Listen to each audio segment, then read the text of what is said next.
Hey there fellows, Buddy Spike here. This is impressions/review of F-15 from DC Designs. My special thanks to justflight.com for sending me a copy of this beautiful aircraft. This aircraft just got massive updates, so I thought I would take another look at it and see how it looks like and how the flight feels. I will also try it in VR and share my brief thoughts. So enjoy the video fellas.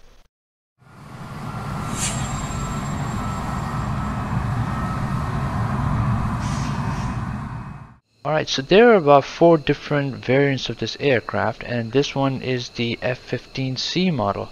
I really couldn't find much difference in the exterior detail other than the design of the nozzle, and there's single-seater and two-seaters. Other than that, I don't really think there was much difference. However, the exterior of this aircraft is on par with the other Payware add-ons that I've reviewed. The model has quite some detail into it, but I kind of wish that the textures were a little more higher resolution. But maybe in the future, if there are higher resolution liveries, they could fix this issue. What I really like about the model is the changing diameter with the increase of the thrust.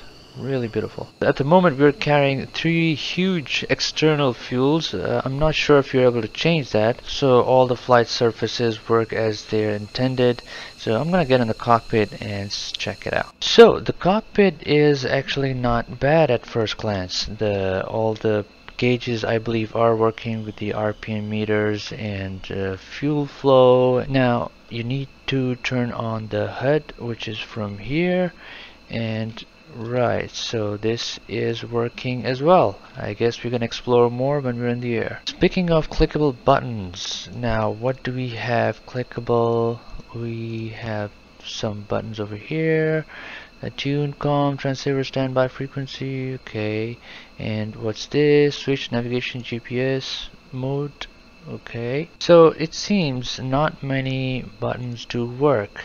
However, the HUD, I would say only we have release, park and brake. So speaking of the cockpit, mostly it's just visual and a working HUD and a few buttons here and there. For example, the landing gear and flaps, and we have indication of our flight systems over here. Flaps are here. They're behind the throttle, it seems. Yeah. So we have strobe lights and position lights. They seem to work. Formation lights.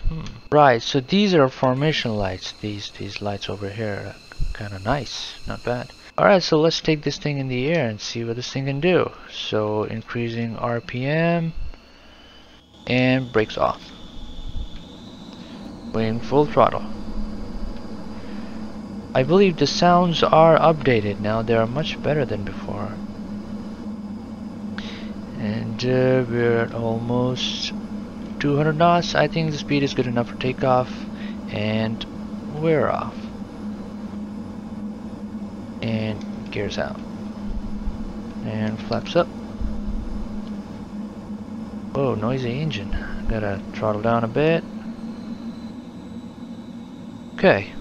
There are some mountains to our right. I think it's a good idea to check out some valleys. So I'm gonna roll right and pull. Alright, wow, very scratched up cockpit. Maybe they let a cat inside or something. Okay. You know what? This would be a lot more fun in VR. I'm just gonna put on my headset in a moment. Right now I just wanna test this aircraft without the VR. See how it feels. Okay. Maybe they should, you know, like polish the cockpit a little bit to buff out the scratches. I wonder what causes these scratches in real life though. Okay. Let's climb this thing and see what speed I can achieve. You gotta really zoom in order to read the HUD though. That's one thing. But everything is there and it does work. And we are at Mach 0.5. Let's check out the exterior. Ooh boy. Let's check out the roll speed. Not bad. Wow. Okay, let me try the 4-point roll. I really am bad at it, but I really like to try it. Okay, here it goes. Not too bad. The last one was just I overseeded. Okay, so we're over 500 knots and climbing. This thing climbs very well. Okay, we have icing. I believe there's de-icing switch somewhere here. Hold on. Turn pilot left heater. Turn windshield de-ice on. Okay, let's check it out. Huh? That's it. Okay, not too shabby. Gonna let off the power here and dive down, and let's try out the maximum speed for this aircraft. I do wish the aircraft would have a little bit more pull.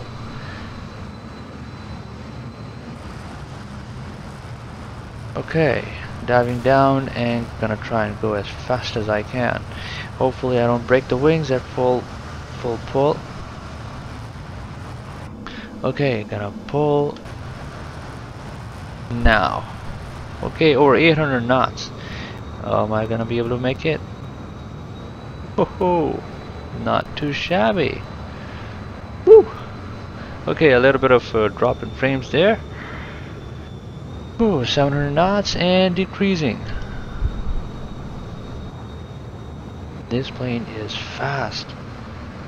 It has good roll speed. I really appreciate that, but I just wish there was a little bit more pull so that you could turn at a bit higher speed. Boy, this place is beautiful. Oh boy. Okay, that was a crash, or should I say just a scratch? Okay. You know what? I'm gonna try and land this aircraft in VR and see how it looks like. All right, I'm in VR, and it looks quite nice. It's just that the labels. Oh, turn that off.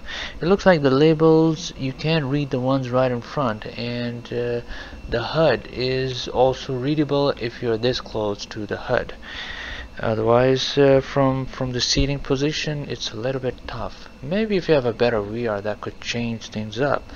But for Oculus Rift S, you need to get in close to read the HUD. Okay, I'm just gonna try and land this aircraft on the runway right in front and see how it goes.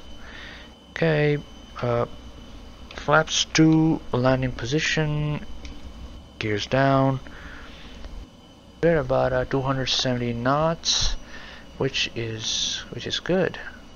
This aircraft's landing speed is about I would say 170 knots, which is a little higher than most propeller aircrafts, and also I would say commercial aircrafts.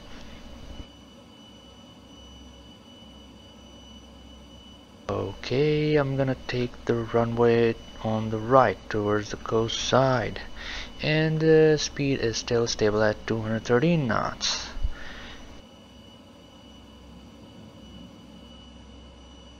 Okay, I think I gotta use some air brakes. Air brakes out. Air brakes out now. Okay, and dropping down to 170. Gonna air brakes in, and hopefully I'll have a smooth touchdown. Gonna increase the throttle just a wee bit to avoid stalling. Okay, I think we are good. Good. The spatial awareness and the depth of field really helps you to be more precise. Okay, come on. And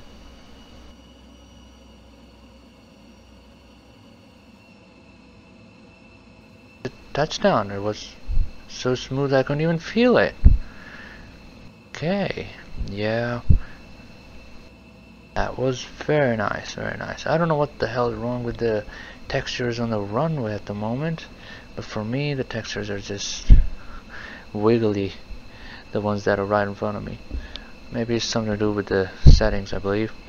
Okay, that was, I would say, a smooth landing. I'm gonna also check out the replay, and I'll have the replay running simultaneously with the landing. So the aircraft has indeed improved from the time it was released. Right now, the best part of the aircraft is the thrill of flying over Mach 1 anywhere in the world. However, it still costs $40, which I will let the viewers judge how the price is. For this price, you get 4 variants of the aircraft, decent flight physics with working HUD, semi-clickable cockpit with decent textures for the interior and the exterior. Now, I would like to point out that I am coming from DCS background, so my opinion might differ a lot from the flight simulators from different flight sims. And the intentions of the developers, I believe, are also not to compete with DCS. So these were my thoughts on the F-15 aircraft from DC Designs. More Payware add-on reviews are coming, and make sure you keep an eye on this channel to not miss those. As always, thanks for watching, guys. I'll see you in the next one. Buddy Spike, out.